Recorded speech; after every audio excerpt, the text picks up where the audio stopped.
Gloire à l'Éternel, au Dieu vivant, au Dieu puissant qui nous accorde la grâce de pouvoir être en vie ce matin. Respirer est une grâce, parler est une grâce, entendre est une grâce, voir est une grâce. Si vous nous recevez ce matin, c'est que Dieu vous a accordé la grâce d'être en vie. Dites-lui merci. Shalom Jean-Richard. Bonjour Aniel et bonjour à tous. Bonjour Colombe. Bonjour Aniel, bonjour à tous. Bonjour Pasteur. Bonjour Aniel. Vous allez bien? Oui, par la grâce de Dieu, ça va. Gloire à l'Éternel. Alors Jean-Richard, on vous retrouvera dans quelques instants seulement dans Culture Actu et on parlera du collectif Cieux ouverts. C'est bien cela, incursion dans le cœur de ce collectif pour présenter l'une de les plus belles chansons. Et puis dans le Saviez-vous, on parlera des plus gros succès cinématographiques chrétiens. C'est bien cela. Trickbox avec Colombe, on parlera de quoi aujourd'hui, Colombe? On verra comment décoincer deux verres qui sont empilés. Comment décoincer deux verres qui sont empilés. Ça, c'est bien clair aujourd'hui. Je pense qu'on aura toutes ces astuces. Alors, très important pour nous les matins de démarrer avec la parole de Dieu. Installez-vous confortablement depuis où vous nous recevez. C'est maintenant dans la méditation matinale. C'est Méditons ensemble.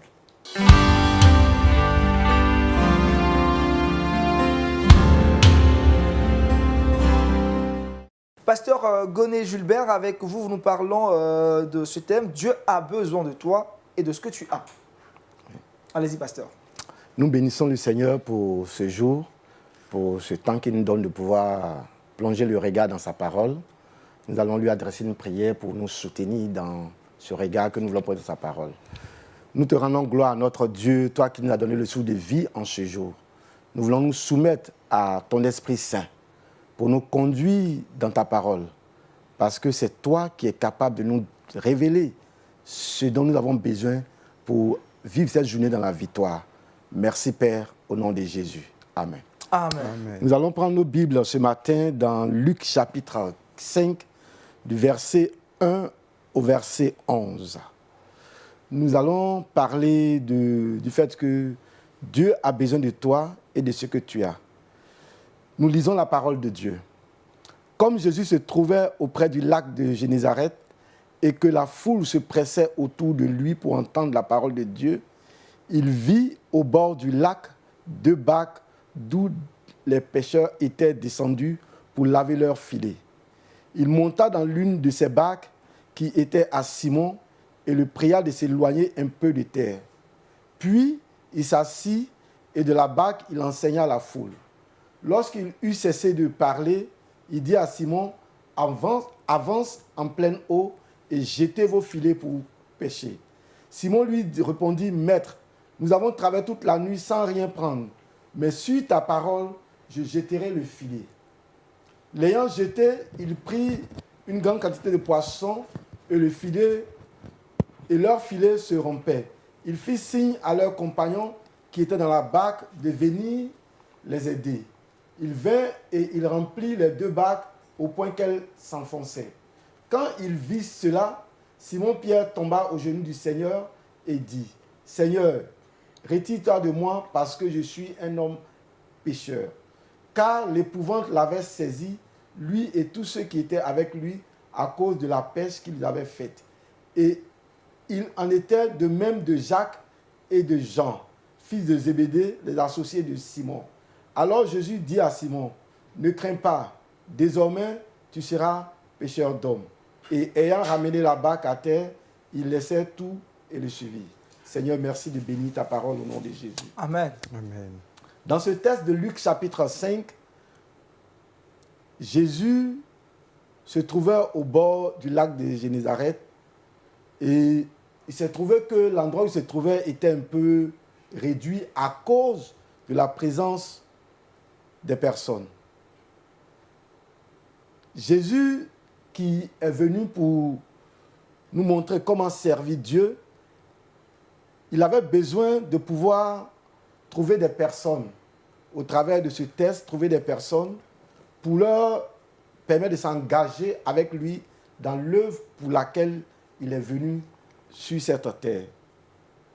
Il a trouvé au bord du lac des personnes qui revenaient de la pêche et qui étaient en train de nettoyer leurs filets. Jésus vit ces personnes et Jésus monte dans l'une des barques qui appartenait à quelqu'un qu'il connaissait déjà. C'est Simon-Pierre. Et il demande à Simon de s'éloigner un peu. Il s'assoit dans cette barque et se met à enseigner le peuple. Après avoir enseigné le peuple, Jésus demande à Simon d'avancer en eau profonde pour pouvoir jeter son filet, alors que Jésus savait qu'il venait d'arriver de la pêche. Simon lui dit, Seigneur, nous avons travaillé toute la nuit, mais nous n'avons rien eu. Et Jésus insiste et Simon se met à l'œuvre et le résultat est tellement important que Simon fait signe à ses autres compagnons de venir, il fait une main d'association pour que les autres viennent l'aider à pouvoir tirer les filets. Et devant cette réalité, Simon se rend compte de sa nature humaine vis-à-vis de Jésus et reconnaît que lui, il est un homme pécheur et non Jésus. Alors Jésus dit à Simon désormais, tu seras avec moi pour pouvoir servir, pour pouvoir gagner des âmes, pour pouvoir amener des hommes dans le royaume de Dieu. Amen. Dans ce texte, la barque ici, nous donnons le sens de la vie de l'être humain. C'est le sens que nous donnons ici à la barque. La première intention de Jésus, pour que Jésus puisse utiliser ce que tu as, parce que chaque être humain a quelque chose dont Jésus a besoin. Et en particulier, quand on devient enfant de Dieu, le Saint-Esprit nous donne un don ou des dons spirituels que nous avons besoin de laisser Jésus-Christ utiliser pour la gloire de son nom. Alors Jésus dit à ces personnes, ils montent dans leur barque. Monter dans la barque ici, c'est le fait que Jésus rentre dans la vie de quelqu'un. Pour que Jésus rentre dans la vie de quelqu'un, il faut que la personne accepte Jésus-Christ en se reconnaissant pécheur et se répand de ses péchés et prie pour accepter Jésus-Christ. Une fois que Jésus est dans la barque, dans la vie de cette personne, nous avons besoin de laisser l'autorité, la direction, toute la place à Jésus. C'est ce que ici se passe. Il dit, il monta dans la barque qui était à Simon et il le pria de s'éloigner un peu de terre. Puis il s'assit et il commença à enseigner. C'est-à-dire, ici, c'est dans la vie de celui qui a accepté Jésus-Christ. Jésus doit être à l'aise pour faire ce qu'il a envie de faire dans la vie de cette personne. Comme dans cette barque, Jésus a fait ce qu'il voulait faire sans attendre même que Pierre ne lui donne l'autorisation. Il était à l'aise. Il était dans un endroit où il se sentait bien. Alors, Jésus, dans la vie de quelqu'un, pour que Jésus puisse utiliser ce que tu as, il a besoin d'être à l'aise dans ta vie.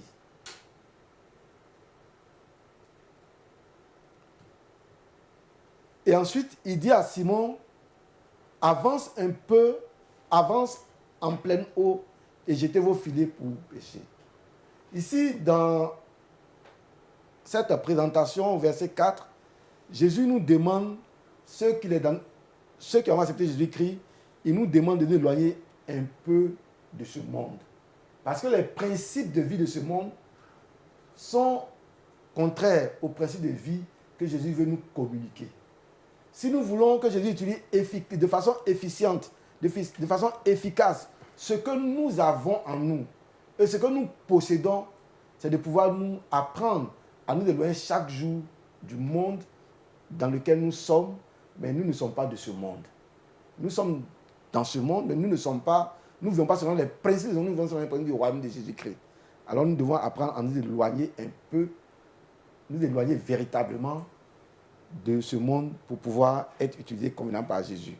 Pour preuve, quand Simon éloigne sa barque et il écoute les instructions de Jésus-Christ, parce qu'il va dire au verset 5 avec Jésus, mais il va finir par obéir aux instructions de Jésus-Christ, le résultat de son travail sera probant, sera réel, sera vrai. Donc Jésus, dans le service dans lequel il nous appelle, et il veut utiliser ce que nous avons et ce que nous possédons. Jésus, si nous nous éloignons du monde, nous laissons Jésus-Christ prendre la place d'autorité, notre vie va produire des résultats qui seront un témoignage de ce que Jésus-Christ est le maître de notre vie. Amen. Amen. Amen. Voici pourquoi, en conclusion, Jésus dit à Simon, à Jacques et à Jean que désormais, comme vous avez appris à écouter ma voix, à m'obéir, et vous avez vu les résultats, désormais, suivez-moi Laissez-moi être le maître, le guide de votre vie. Laissez-moi être celui qui vous conduit chaque jour et vous allez avec moi porter des résultats qui vont rendre gloire à mon Père qui est dans les cieux. Alléluia. Donc nous voulons inviter quelqu'un ce matin à pouvoir d'abord comprendre que la vie qu'il a en ce jour est une vie qui lui a été donnée par Dieu. Et Dieu a besoin de cette vie, qu'il puisse offrir sa vie à Jésus-Christ, avec tout ce qu'il a en lui comme capacité et potentialité. Ensuite, qu'il puisse présenter à Jésus, laisser Jésus utiliser tout ce qu'il possède comme bien. Si c'est son véhicule, sa maison, ses activités, laissez Jésus qui prend le devant et les résultats seront probants et la gloire reviendra à Jésus. Donc, bien-aimés frères et sœurs, ce matin, pendant que tu sors de chez toi, pendant que tu vas au travail, je voulais t'encourager à pouvoir laisser Jésus-Christ utiliser ce que tu as et ce que tu es pour que la gloire lui revienne à la fin de ta journée. Que Dieu bénisse sa parole. Amen. Amen. Amen. Merci au pasteur Goné Julbert. Je rappelle le thème, Dieu a besoin de toi et de ce que tu as. Alors pasteur, on a bien saisi le message, mais souvent nous nous retrouvons dans des situations où on a bien envie de donner ce qu'on a, mais il y a en nous cette chair-là qui nous retient encore à garder ce dont nous avons pour le Seigneur. Qu'est-ce qu'il faut faire dans ce genre de situation? Le texte que nous venons de méditer, merci bien-aimé, nous permet de comprendre ce que nous devons faire. Simon-Pierre était un spécialiste de la pêche. C'était son activité principale. Et sa réponse qu'il donne à Jésus, quand Jésus lui dit d'avancer, de jeter le filet, il dit, « Maître, nous avons travaillé toute la nuit sans rien prendre, avant que le point virgule n'arrive. » Il montre à Jésus que, mais Seigneur, nous avons l'habitude d'aller à la pêche. Nous avons l'habitude de faire de telles choses. Et nous savons ce que c'est. Nous sommes les spécialistes de la pêche. Nous connaissons comment jeter le filet, à quel niveau le mettre, à quel niveau d'eau partir pour pouvoir avoir du poisson. Et toi, tu viens, tu nous dis d'aller. Mais comme Simon-Pierre avait marché avec Jésus, que le point virgule nous permet de pouvoir faire cette hypothèse, il s'est laissé conduire par l'Esprit de Dieu, qui lui a fait comprendre, mais tu l'as appelé au début maître. Pourquoi tu discutes avec lui? S'il est ton maître, fais ce qu'il te demande de faire. Il a présenté ses incapacités humaines. Il a présenté cela à Jésus. Il dit, Jésus, ah tu vois, moi je suis comme ça, vraiment, ça, je tiens à ça. Je tiens, comme beaucoup d'entre nous souvent le font quand Jésus nous demande de faire quelque chose. Mais il dit, sur ta parole, je jeterai le filet. Donc pour que nous puissions avoir la victoire, si c'est lutte en nous, nous avons besoin d'avoir une communion vraie avec Jésus-Christ, basée sur sa parole. Et c'est l'Esprit de Dieu qui a saisi les choses pour nous convaincre que nous devons laisser Jésus nous conduire et ne plus discuter avec lui. Alors, pasteur, c'est bien clair que Dieu a besoin de nous, mais dans quelles conditions Dieu a-t-il besoin de nous? À plein temps, occasionnellement ou à mi-temps? La question de plein temps, de mi-temps, Dieu a besoin de nous. Quelle que soit l'activité que nous menons, Dieu a besoin dans tous les domaines de la vie dans laquelle nous sommes. Le chrétien qui marche par l'Esprit de Dieu est serviteur de Dieu. L'apôtre Pierre nous l'enseigne. Il dit que nous sommes un sacerdoce royal. Nous sommes des serviteurs. Quel que soit le métier que nous faisons, quel que soit que nous faisons, si nous le faisons avec la crainte de Dieu et avec les vertus que Dieu nous a données, nous sommes au service de Dieu. Le plein temps, par exemple, là c'est un autre sujet encore de grand débat. Le plein temps, c'est celui qui peut donner plus de son temps ou pratiquement tout son temps pour le consacrer en griffe, ce qu'on peut appeler l'œuvre de l'Église. Mais les autres apports, quand un frère ou une sœur est infirmière, le frère est enseignant, et que dans son lieu de travail, il travaille dans la crainte de Dieu, il travaille avec les vertus du Seigneur, les gens s'approcheront de lui. Il dit, on est tous ici là, mais toi tu as une autre approche de ton travail, et ça fait que les gens entrent. Et il va leur donner son secret, qui est sa relation avec Jésus-Christ. Donc c'est ce que je peux dire. Tout un chacun peut servir à tous les niveaux. D'accord, pasteur. Jean-Richard? Parce que moi, je souhaiterais savoir à quel moment faut-il donner de son temps, de son argent pour la gloire du Seigneur Jésus-Christ. Est-ce notre libre arbitre qui doit nous diriger ou est-ce qu'on doit d'abord écouter les voix du Seigneur? Ok. D'abord, quand nous regardons dans ce texte, ces personnes étaient revenues de la pêche avec leurs biens, qui est le filet et les bacs. Jésus a dit, j'ai besoin de vos filets, j'ai besoin de vos bacs. Il n'y a pas eu de discussion, ils ont mis leur bac à disposition de Jésus-Christ. L'enfant de Dieu qui comprend que ce qu'il possède, selon Deutéronome, ce qu'il possède, ce n'est pas lui qui a pu l'avoir, mais c'est Dieu qui lui a fait la grâce d'avoir que c'est Dieu qui est le propriétaire de sa vie, ce qu'il possède, il doit de façon inspirée et obéissant à Dieu, le mettre à disposition de Dieu. Le mettre à disposition de Dieu, c'est une manière de vivre, c'est une manière de vivre pour un enfant de Dieu. Parce qu'un enfant de Dieu, c'est celui qui marche par l'Esprit de Dieu et sous la direction du Seigneur. Ce n'est pas celui qui se proclame lui-même enfant de Dieu. Mais la Bible dit, c'est celui qui nous convainc que nous sommes enfants de Dieu. Vous voyez? Donc celui-là, ce qu'il possède, c'est facile pour lui de mettre ça à la disposition de Dieu au travers des œuvres de Dieu qui existent dans le monde, qui existent partout. Il y a des radios, il y a des télévisions, il y a beaucoup de choses qui existent aujourd'hui, qui sont des œuvres du Seigneur dans lesquelles on peut apporter ce que Dieu nous a donné pour que cette œuvre-là avance. Surtout dans le cadre de permettre que des âmes soient gagnées à Jésus-Christ.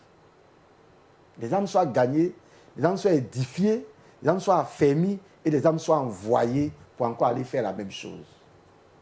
Parce que par moment, on assiste à des contraintes dans certaines communautés. Dans ce cas de figure, comment est-ce qu'un enfant de Dieu doit-il réagir? La question de l'administration des communautés, c'est une question sur laquelle nous avons discuté il n'y a pas longtemps avec un groupe de personnes. La Bible nous dit de ne pas contraindre, de ne pas donner à Dieu par contrainte. Ça, c'est ce que la Bible nous enseigne, l'apôtre Paul nous enseigne cela. Donc, une fois qu'il y a une contrainte, la personne ne donne plus réellement à Dieu, n'apporte plus son bien à Dieu selon les principes bibliques. C'est qu'il y a un problème. Ouais, la personne le fait pas par amour pour Dieu, pas par obéissance à Dieu, mais pour les hommes. Or, la Bible nous dit, quoi que nous fassions, nous devons le faire pour la gloire de Dieu. Donc, c'est où se pose ce problème d'administration au niveau de certaines communautés où il y a la contrainte. Afin que on n'est pas libre, on n'a pas la joie d'apporter. Et on apporte, si je n'apporte pas, je serai indexé. Je serai sermonné. Et ça fait que la bénédiction qui est attachée à apporter à Dieu, à son œuvre, nous ne sommes pas bénéficiaires de ça. Et souvent, on entend les murmures, les plaintes. Ah, je donne ma dîme, je donne mes offrandes, je donne ma maison, faire cellule, je donne ma voiture pour que le pasteur se déplace. Mais ma vie, je ne reçois pas les évidences du don. Parce que Pasteur, est-ce qu'il faut donner pour s'attendre à recevoir quelque chose de la part de Dieu? Non. On donne par obéissance à Dieu. On donne par amour pour Dieu. On donne parce qu'on a compris que ce qu'on va donner va servir Dieu, va servir à faire avancer le royaume de Dieu.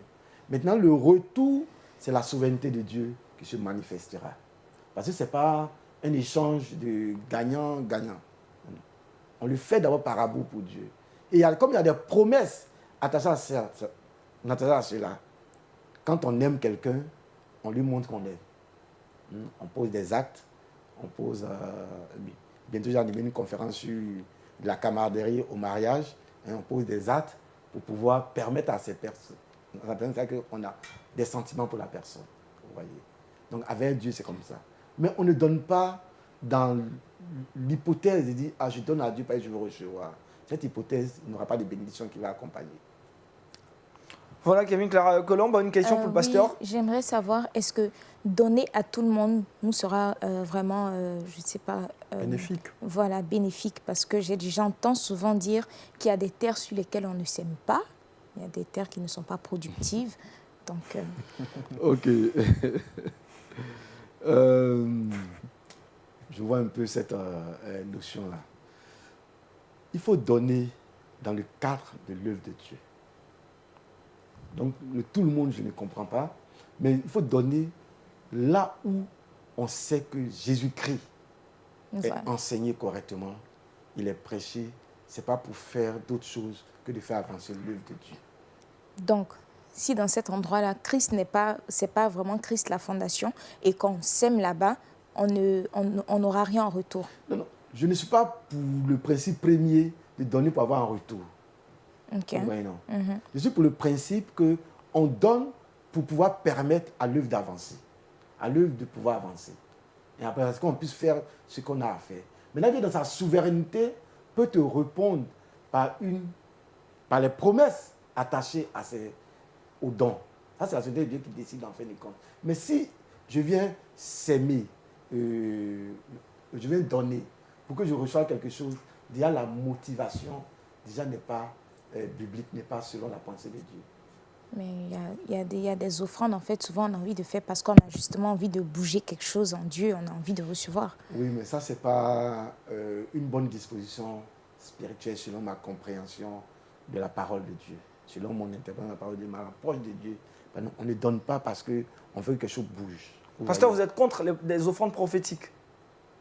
Les offrandes sacrificielles, je sais pas. Que pensez-vous de cela? Les offrandes sacrificielles, on donne tout à l'église. Après, on n'a plus rien. On ne vit pas la foi. Vous voyez, il faut faire attention à cette manière de faire. Il faut faire attention à cela parce que ce n'est pas des réponses de oui, non qui règlent ce problème. Parce que c'est toute une étude dans toute la Bible. Dans toute il y a des dons à certains moments qui ont été faits pour certaines choses spécifiques. Hein? Et quand je prends le cas de la construction de la muraille de Jérusalem, Néhémie a récolté des dons et puis il est venu reconstruire la muraille de Jérusalem. Dans Agé, pour construire le temple, on a demandé aux gens d'apporter pour construire le temple. L'apôtre Paul, dans le Nouveau Testament, demande aux différentes églises d'apporter pour pouvoir soutenir les plus faibles des églises. Vous voyez un peu. Donc, les dons, justement, certains disent que les dons sont pour provoquer des bénédictions. Moi, je m'abstiens d'aller dans ce sens. Vous voyez. Ce qui va provoquer une bénédiction dans ta vie, c'est d'abord ton cœur, ton âme et ton esprit consacré à Jésus-Christ.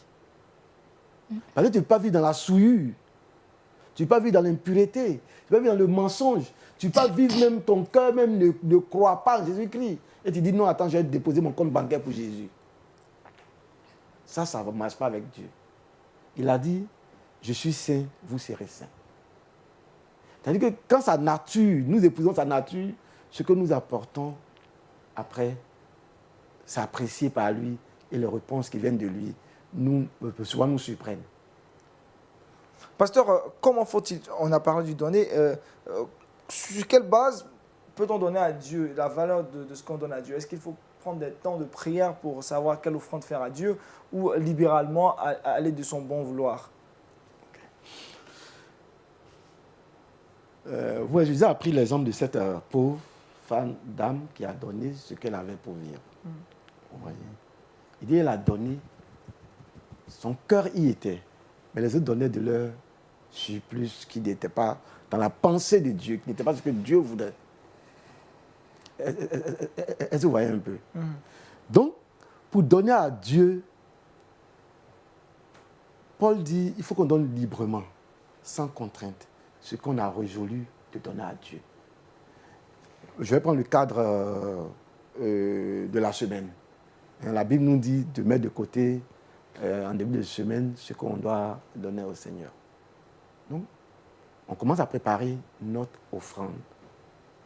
Il y a des offrandes ordinaires, il y a des offrandes dédiées, il y a des offrandes de reconnaissance qu'on commence à préparer pour donner à Dieu. Ça, c'est nous qui estimons la valeur, comme Jésus, cette femme qui est venue avec son parfum d'albâtre pour pouvoir donner à Jésus. C'est la valeur qu'elle estimait de Jésus qu'elle a donnée. Donc, c'est cette valeur-là qu'on donne pour permettre à l'œuvre de pouvoir avancer. Maintenant, si ton objectif est différent, vous allez vous rendre compte, et on entend ça un peu de gauche à droite. Ah, j'ai donné tout à Dieu, mais en retour, je n'ai rien reçu. Mais quel était ton état de motivation en donnant? Ça, je reviens toujours là-dessus. La source de motivation. Qu'est-ce qui te motive? Qu'est-ce qui te motive? Et aussi, il peut y avoir l'inspiration de Dieu. J'ai eu des témoignages pareils dans des assemblées où quelqu'un est venu au culte, il a préparé son offrande ou bien il a préparé quelque chose. Et puis, pendant la célébration de Jésus-Christ, le Saint-Esprit lui dit, il faut augmenter ce que tu as mis de côté. Ça, c'est ce qui appartient à la souveraineté de Dieu. Vous voyez, c'est Dieu qui va convaincre ton cœur de pouvoir augmenter ce que tu as donné ou bien d'orienter dans cette dynamique. D'accord, pasteur. De quoi est-ce que se privent les chrétiens qui ne donnent pas ou qui ne se donnent même pas à Dieu, qui sont juste chrétiens? Ça suffit. Non, j'ai du mal à appeler ces personnes-là chrétiens. Parce que dans la définition du mot chrétien, c'est celui qui marche avec Jésus-Christ. Et donc Jésus-Christ est le guide, Jésus-Christ est le maître. Vous voyez? On dit l'accepter Jésus-Christ comme sauveur et Seigneur. Mais quand quelqu'un est ton Seigneur, le Seigneur, pour les personnes qui viennent des régions où il y a la royauté est forte, les sujets, ils ne discutent pas de sa vie. C'est le Seigneur qui l'oriente. Donc quand on dit que quelqu'un est chrétien et puis à ça, je me pose la question, est-ce qu'il a réellement une relation avec Dieu par Jésus-Christ? Donc pour moi, un chrétien véritable, mais quelqu'un qui est en train de discuter, il a besoin d'être accompagné, d'être aidé. Et ces personnes-là, nous pouvons les encadrer, les aider autrement pour qu'elles atteignent le stade. Vous voyez pourquoi l'apôtre Paul nous dit que les différents ministères, le prophète, le docteur, l'évangéliste, le pasteur, ont été donnés pour le perfectionnement des saints, pour permettre aux saints, aux enfants de Dieu, de pouvoir vivre la vie chrétienne victorieuse. Merci, pasteur. On a été très enrichis par ce thème. Dieu a besoin de toi et de ce que tu as. Vous allez prier pour un téléspectateur ce matin. Priez pour que Dieu nous aide à pouvoir prendre conscience de cette réalité et à pouvoir nous offrir entièrement à lui, mais également lui donner ce dont nous possédons. Seigneur, je veux te bénir pour la vie de quelqu'un ce matin qui est en train de certainement douter, lutter dans son cœur, dans son âme. Seigneur, je prie que tu le convaincs, qu'en te laissant entrer dans sa vie, en prenant la décision de faire de toi son sauveur et son Seigneur, et en mettant à ta disposition ce qu'il possède, Seigneur, tu vas le guider, tu vas le conduire, et Seigneur, les promesses attachées au don de soi, à ce qu'on a à toi, vont devenir réalité pour lui. Voyez pourquoi je ordonne au nom de Jésus-Christ à ceux qui luttent encore avec cette volonté de donner tout pour Dieu, que Seigneur, tu les éclaires et que tu les libères de cette lutte, tu les donnes de marcher dans la victoire au nom de Jésus. Amen. Amen. Amen. La parole du Seigneur a été bien prêchée. Ce matin, nous espérons que vous aviez entendu ce qu'il fallait entendre et vous allez mettre cette parole en pratique. Suite donc à la méditation matinale, nous allons retrouver Jean-Richard dans Culture Actu.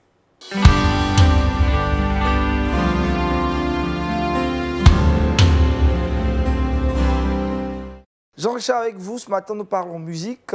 Parlons d'un groupe chrétien. Un groupe chrétien que tu aimes, que tu affectionnes, j'en suis certain, collectif Cieux Ouverts. C'est un collectif qui existe depuis 2008-2011. Il faut dire qu'à cette époque-là, ce n'était pas véritablement un collectif, c'était un groupe de personnes qui s'adonnaient à l'évangélisation, à l'organisation de conférences à travers la France, à travers différents pays d'Europe. Et puis en 2014, l'idée de sortir un album survient. Et puis l'initiateur, un tant soit peu, de ce collectif-là, Samuel Olivier, qui a âgé aujourd'hui de 35 ans, décide d'une appellation. Il décide de choisir le nom collectif Cieux Ouverts, collectif parce qu'il s'est dit que c'est une structure qui est ouverte, composée de différentes personnes de toutes les dénominations chrétiennes, de toutes les dénominations de notre Seigneur Jésus-Christ. Donc, il choisit l'appellation collectif. Et puis, Cieux Ouverts pour parler de ce que Jésus a accompli, la possibilité de vivre notre relation au quotidien avec Jésus-Christ. Donc, ce qui donnera en 2014 le collectif Cieux Ouverts. Je rappelle que c'est un collectif qui regroupe des musiciens, des chanteurs, des conducteurs de louanges, des personnes de ministère prophétique, des artistes visuels, des artistes sonores, des danseurs, toutes les personnes qui ont un attachement à Jésus-Christ. Et toutes ces personnes vont conjuguer leurs efforts pour sortir en 2014 quelques chansons qui seront très appréciées. Et puis quelques années après, 2016-2017, sort l'album de ce groupe avec une chanson qui fait fureur actuellement. Et cette chanson, c'est Abba Père, une chanson qui est très appréciée, écoutée par tout le monde. Le nombre de vues sur YouTube est phénoménal et je vous propose un bout de cette chanson.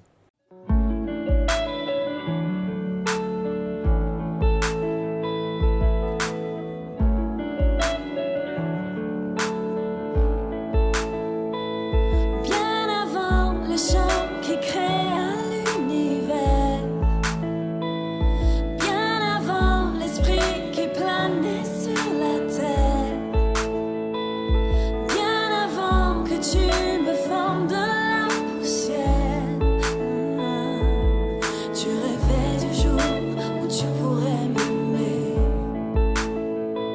Et bien avant les premiers battements de mon cœur,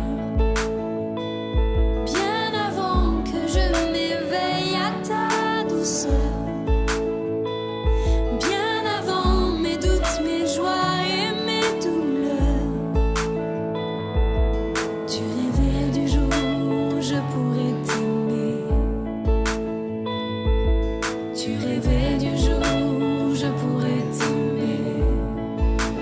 Abba Père, je suis à toi. Abba Père, je suis à toi. Abba Père, je suis à toi. Abba Père, je suis à toi.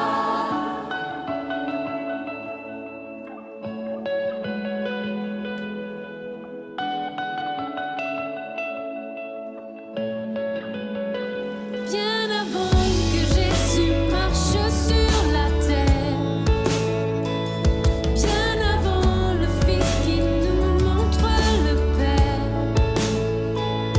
bien avant que les cieux sur moi soient ouverts,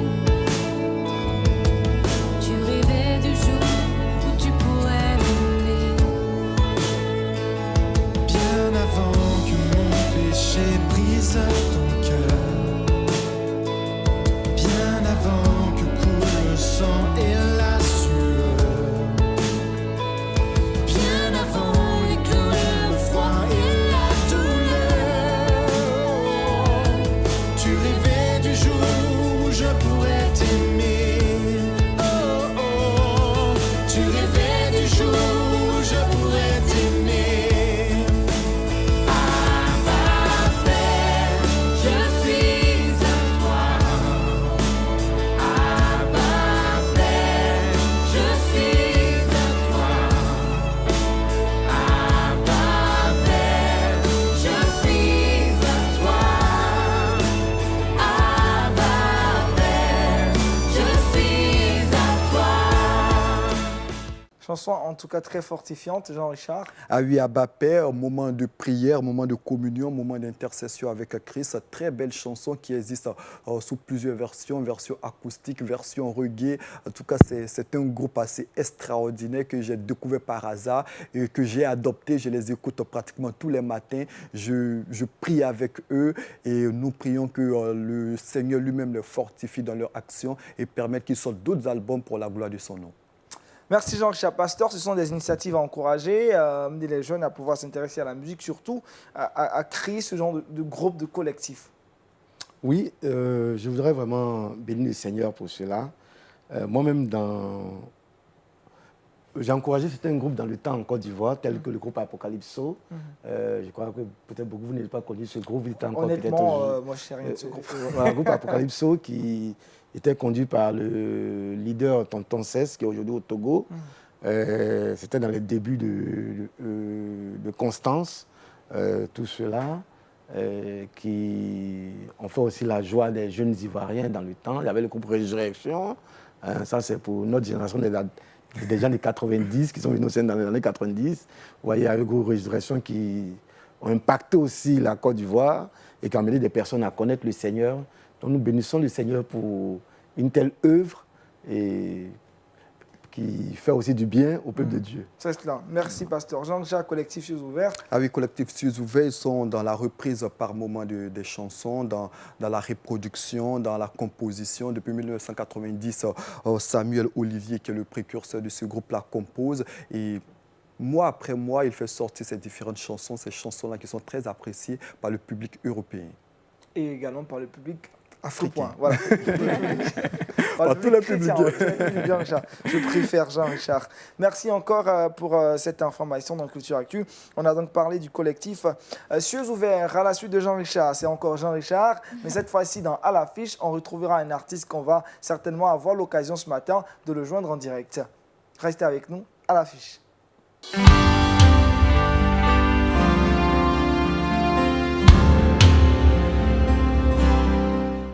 Allô Sylvain, bonjour. Bonjour, Vous allez bien? Ça va très bien. Vous êtes en direct sur le plateau de Wake Up. Vous êtes bien réveillé ce matin? Ok. Oui. Allô, alors, qu'est-ce que vous faites généralement quand vous vous réveillez les matins? Qu'est-ce que je fais le matin? Oui. Je me lève, et je me douche, je m'habille et je lis ma Bible. D'accord, en tout cas, c'est que vous êtes avec nous, vous êtes dans le même esprit. Alors, Sylvain, on est très heureux de vous avoir, comme je le disais, d'entrée de jeu. Alors, quelles sont vos dernières activités que vous avez menées ces temps-ci en tant que chantre? Alors, je viens de rentrer d'une tournée en Martinique, sur les îles dans les Antilles. Et j'étais là-bas pour 5 jours et j'ai fait un concert et plusieurs petites animations dans des églises. Alors, ça s'est bien passé, j'espère? Et oui, ça s'est très bien passé. C'est une île française, mais ils aiment beaucoup la louange. On a l'impression d'être dans un autre pays que la France. Et puis, il y a beaucoup de chrétiens qui aiment louer le Seigneur et qui le louent régulièrement. Donc, c'était une joie de louer avec eux. Vous estimez à combien de personnes qui étaient présents lors de vos différents événements cette activité? Ouais, c'est difficile toujours à évaluer, mais quelques centaines à chaque fois. Mhm. Ah, c'est super. Voilà. Alors, Sylvain, dans les jours, les mois à venir, qu'est-ce que vous préparez Alors, je prépare beaucoup de choses. Je suis invité à gauche, à droite. Je vais être l'orateur et l'animateur d'une grande convention, la Convention des femmes de prière de France, qui s'appelle AGLO. C'est un mouvement de prière et qui fête leurs 30 ans. Ça sera en Alsace, à Colmar, et à fin avril, là, je serai là. Et autrement, je vais faire du ministère en Espagne, je vais faire du ministère en Suisse. Et puis, je produis aussi des plus jeunes artistes chrétiens de louange pour les encourager aussi à ce qui est de la relève dans la louange. Alors, parlez-nous de quelques-uns de ces artistes que vous produisez. Alors, entre autres, il y a un jeune groupe qui s'appelle Sphère. Sphère Louange, c'est un groupe suisse. C'est des jeunes qui ont moins de 25 ans et qui ont beaucoup de talent et qui sont en train de composer des chants. Et je les aide un petit peu, je les coach pour qu'ils puissent faire le mieux qu'ils peuvent et puis progresser et avancer et faire une belle production de louanges en français. D'accord. Alors, Sylvain, vous êtes un exemple pour beaucoup de jeunes qui veulent se lancer dans la carrière musicale et surtout dans le domaine donc, de la musique chrétienne. Quels conseils pourriez-vous leur donner? Alors, oui, ça fait 30 ans maintenant que je fais la louange et que je voyage et que je sers, donc je donne beaucoup de conseils à beaucoup de groupes. Je crois qu'un des conseils qui m'a beaucoup aidé, c'est de rester en communion et en communication avec des pères spirituels et avec des frères et sœurs. Donc, avoir une église proche, avoir un groupe de prière et avoir des leaders avec qui on peut avoir une bonne relation, une écoute, un échange. Donc, les conseils, c'est surtout de s'entourer de bonnes personnes, d'être avec des bons amis, des bons frères et sœurs, une église, un groupe de prière, des pères spirituels qui peuvent prier pour nous, nous entourer. Je crois que tout seul, c'est un trop grand risque et on va tôt ou tard échouer. Donc, si on a du conseil avec des amis qui prient, qui nous soutiennent, on va pouvoir aller loin. Parce qu'il faut aller loin. Il ne faut pas juste faire une fois un exploit, faire un magnifique concert et après tout arrêter. C'est dans la durée que c'est important. Donc, moi, j'encourage tous les jeunes à avoir une vision à long terme. Et pour cela, pour tenir, avoir l'entourage de chrétiens solides et fermes qui peuvent vous aider. Ensuite, la musique, évidemment, il faut la travailler, il faut la répéter. Il y a du travail musical à faire, des exercices, des répétitions pour progresser et puis s'améliorer. Alors, Sylvain, à quand remonte votre dernier album? Mon dernier album date de le printemps dernier. Printemps dernier, d'accord. Un album qui est sur le marché. La connaissance, c'est un très bel album que nous avons fait en live. Et sur cet album, j'ai eu le privilège de travailler avec mon propre fils qui s'appelle Siméon, qui est un excellent musicien, arrangeur, producteur, qui a juste 25 ans Wow. et qui a beaucoup de talent. Et nous avons travaillé ensemble, collaboré ensemble. C'était beau de voir les générations qui ensemble louaient le Seigneur. D'accord, Sylvain. Et c'est vrai que l'album, il est tout frais, il est encore sur le marché. C'est une question peut-être un peu trop précipitée. À quand également le prochain album de Sylvain? Ah ben, on y réfléchit, évidemment. Je suis toujours en train de composer, mais il n'y a pas de date actuellement fixée. Il faut voir comment les choses vont se mettre en place. Mais en tout cas, je continue de composer, je continue d'arranger, je continue de faire des chants. Et puis probablement que d'ici une année ou deux, ou plus tard, il y aura un nouvel album qui va sortir parce qu'il y a des nouveaux chants, parce qu'il y a de l'inspiration et parce qu'il y a des choses à dire à la francophonie. D'accord, c'est bien cela. Alors, vous parlez de francophonie. Quel message pourriez-vous laisser à la francophonie et à toutes ces personnes-là qui vous suivent? Vous êtes en direct de Wake Up ce matin. Un message pour eux. Alors, la francophonie ne doit pas avoir de complexe des anglophones. Moi, je crois que souvent, on reste derrière, on se dit les Américains ou les Australiens. Mais Dieu a donné quelque chose d'extraordinaire à la francophonie, une langue toute différente, du talent, des capacités extraordinaires. Donc, pas de complexe, pas de comparaison. Faisons le meilleur de ce que nous avons avec nos dons, avec notre langue, avec notre voix, avec nos mots, avec notre culture, parce que dans la francophonie, ce qui est fantastique, c'est qu'il y a à peu près 50 pays différents qui parlent le français, et chaque pays, en plus de parler le français, a d'autres références culturelles, a d'autres rythmes musicaux, a d'autres expressions, et donc c'est ça qui donne la richesse. Il ne faut pas copier les autres, mais il faut faire ce que nous sommes avec le talent et les capacités que Dieu nous a données. Donc la francophonie peut beaucoup apporter au monde par sa diversité, sa créativité. Alors, Sylvain, avant de vous dire au revoir, on vous a. Donc là, on va faire un acapella avec vous en direct là. Donc, Sylvain, proposez-nous quelque chose.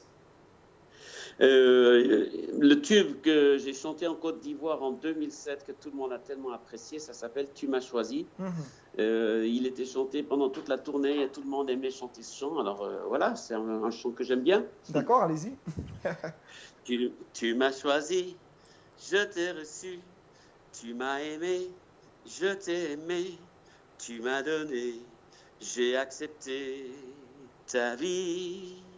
Je suis tombé, tu m'as relevé, tu as effacé tout mon passé, tu m'as transformé, tu as transformé ma vie. Encore et encore, encore à chaque instant, tant que je respire, je te choisirai. Encore à chaque instant, tant que je respire, je t'adorerai. Voilà. Merci à Sylvain. On a bien envie de l'applaudir. Voilà, sur le plateau de Wake Up, ça nous fait énormément plaisir. Alors, Sylvain, on a été très, très heureux d'être avec vous en direct depuis la matinale, donc de Lumière du Monde Télévision. On espère que vous passerez une excellente journée. C'est quoi votre programme de la journée déjà, Sylvain? Je suis en train de me préparer pour une réunion ce soir où j'anime la louange. C'est un séminaire prophétique en Suisse. Je ne suis pas l'orateur, mais je suis le chantre et je prépare les chants. Et on va bientôt répéter avec les musiciens. D'accord, bonne répétition à vous. Nous, on est toujours à l'émission. Et puis, bonne journée et puis merci d'avoir répondu à notre appel. Bonne journée, Sylvain. Avec grand plaisir. Dieu bénisse la Côte d'Ivoire et Wake Up et Lumière du Monde. Amen. Merci, Sylvain. Au revoir tout le monde. Au revoir. Au revoir. Voilà, nous étions en direct avec Sylvain Frémont, Jean-Richard, et l'actualité est également bien fournie depuis la France, depuis l'Europe. Sylvain qui se prépare à d'autres événements. Mais vous aussi, vous avez des événements que vous désirez nous les faire savoir et partager ce matin. Effectivement, également au niveau de la France, il y a quelques événements qui se préparent. Il y aura le Festival international de la BD chrétienne, j'en parlais il y a quelques temps. Ça sera du 24 au 29 janvier 2019. L'édition de 2018 a eu lieu et l'édition de 2019 est très attendue. Tous les amoureux de BD seront servis lors de cette édition. Et puis, Aniel Konan, il aura la 49e édition des GMA Dove Awards. C'est un prix qui célèbre la musique chrétienne au niveau des États-Unis. C'est un prix qui existe depuis 1969. La 49e édition est prévue également pour janvier 2019. La date exacte n'est pas encore connue, mais une chose est certaine, c'est prévu pour janvier 2019. Et puis la marche pour Jésus-Christ, on a parlé également, ça sera le 2 mai 2018 au niveau de Paris. Et puis il y aura plusieurs capitales au niveau du monde qui organisera également cette marche. Et puis je parlais de Soweto Gospel, il y a de cela quelques temps également, une série de concerts en décembre au niveau de la France et de l'Allemagne. Plusieurs dates sont communiquées. Le 4 décembre, ils seront en Allemagne. Et puis, il y a une succession de dates. Vous aurez l'occasion de voir tout cela sur le site Internet. Et puis, il y a le Mucaslon. C'est un événement qui est organisé par l'ONG chrétienne Compassion. C'est un événement qui aura lieu en mai 2018 au niveau de la Tanzanie. C'est un événement qui vise à lever des fonds pour venir en aide aux enfants démunis d'Afrique. Et du monde entier.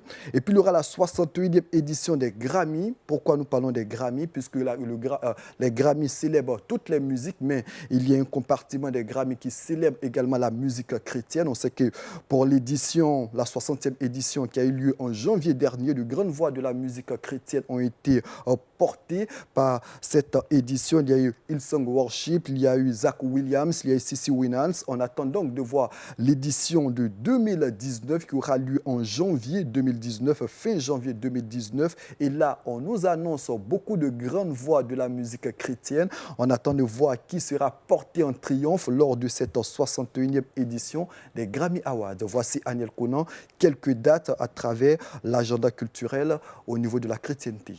Merci à Jean-Richard pour le top agenda. On reviendra s'il y a un événement qui aura lieu le 2 mai, la Marche pour Jésus. C'est bien cela. Pasteur, vous en savez quelque chose, la Marche pour Jésus? Oui, j'en sais quelque chose. J'en sais quelque chose. Vous avez une expérience? Vous avez marché aussi souvent? Une année, on a fait ici à Abidjan, mais je n'ai pas la date exacte. Vous avez trouvé cette expérience merveilleuse? Oui. C'était bien. Je crois qu'il y avait un des pasteurs dont le nom, c'était à Makori. On a participé à cette période-là pour marcher pour Jésus. Et puis, aujourd'hui, on ne voit pas ça. Peut-être qu'on va prendre l'initiative d'organiser nous-mêmes. Voilà, l'année dernière, il y a eu... l'année dernière. L'année dernière, il y a eu... quelqu'un m'avait abordé, mais je devais voyager. Elle m'avait abordé là-dessus, mais je crois que nous avons été représentés par un membre du bureau national l'année dernière au niveau de notre communauté. Pour vous, en quoi relève l'importance d'une telle marche?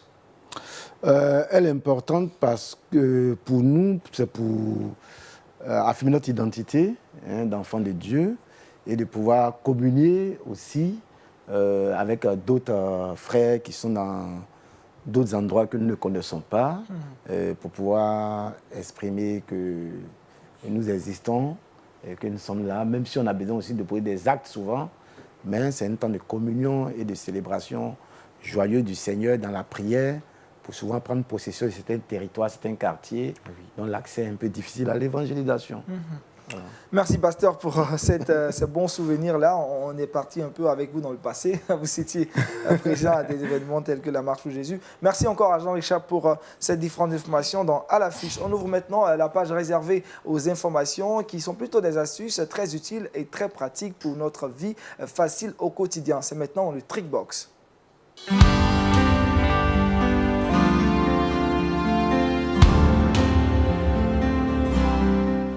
Retour sur le plateau de Wake Up avec Colombe dans le Trickbox. Comment désempiler les verres?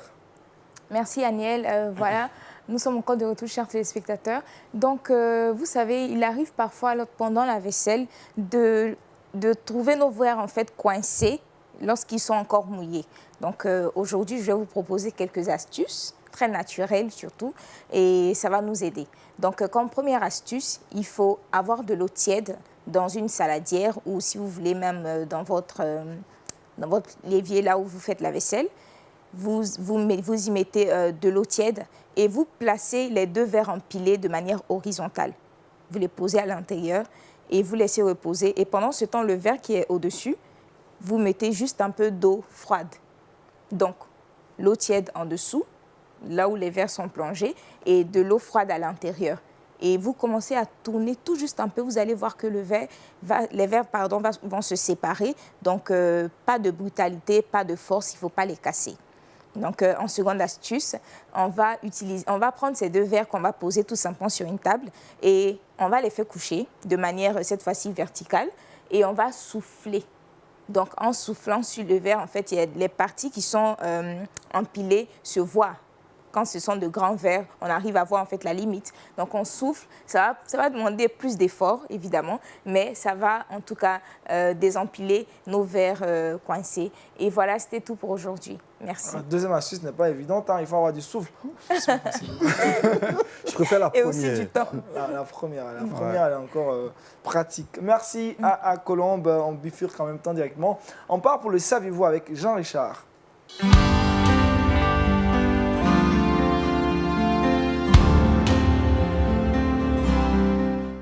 Jean-Richard, avec vous, les 3 plus gros succès cinématographiques chrétiens. Effectivement, aujourd'hui, j'ai décidé de vous présenter les plus gros succès cinématographiques chrétiens. Le premier que je vous présente, c'est Les 10 Commandements, un film que tous nous connaissons, sorti. La première version est sortie en 1923. C'était un film muet à l'époque. Ensuite, il y a une version révisitée en 1956. C'est un film qui a été tourné en Égypte, un film de 3h40 minutes. Un film assez long qui revient sur l'histoire, sur la vie de Moïse.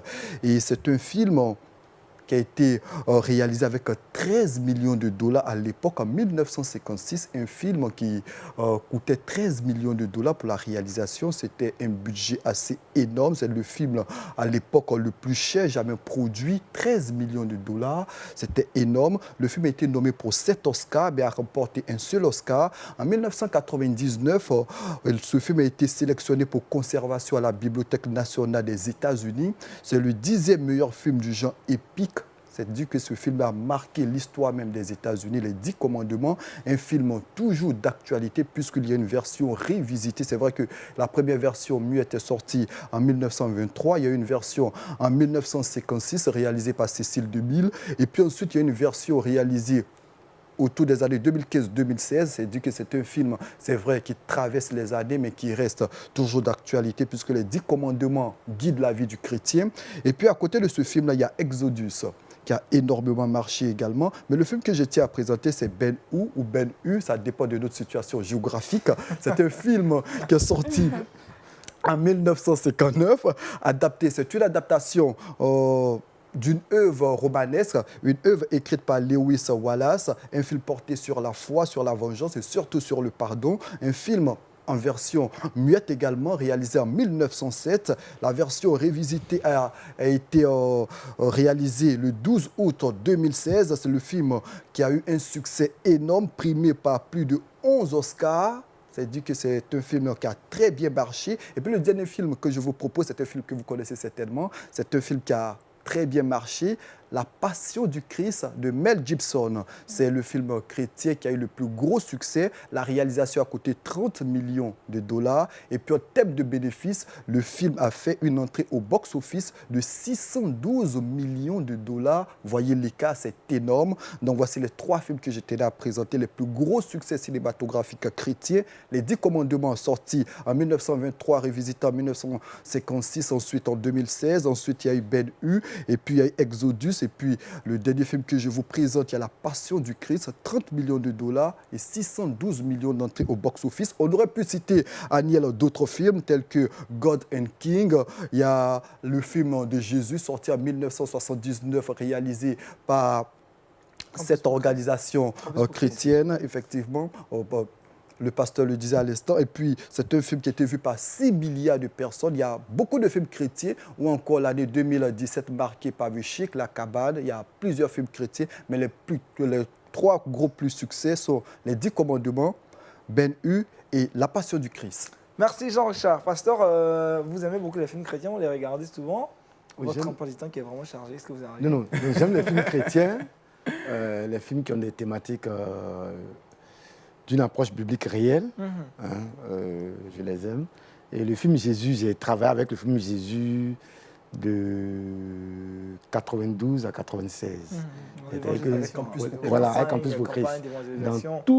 Dans pratiquement toute la Côte d'Ivoire, nous avons sillonné des hameaux, les villages, avec un groupe électrogène, dans des endroits vraiment difficiles pour présenter le film Jésus.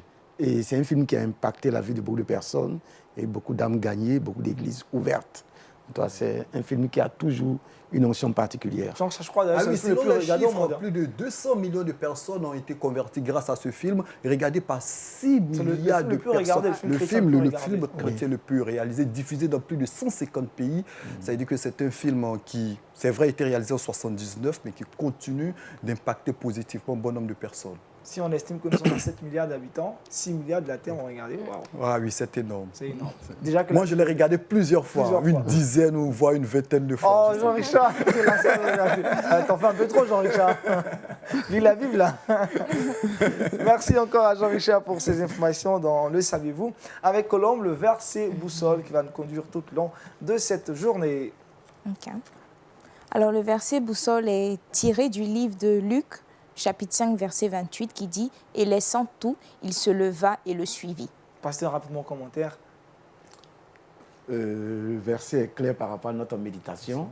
Et laissant tout, il s'est levé et suivi Jésus pour le servir.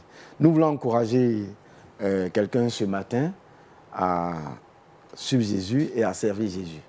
Merci pasteur Gonnet, Jules Bert, on a été très heureux d'être avec lui, il nous a fortement édifié par la méditation de ce matin. Dieu a besoin de toi et de ce que tu as. Merci Jean-Richard, merci Colomb, merci également à toute l'équipe de réalisation de Wake Up. On a été très heureux de terminer cette semaine avec vous. On se retrouve le lundi pour un autre épisode de Wake Up. Restez connectés et soyez de plus nombreux à être avec nous. Shalom chez vous et que Dieu vous bénisse.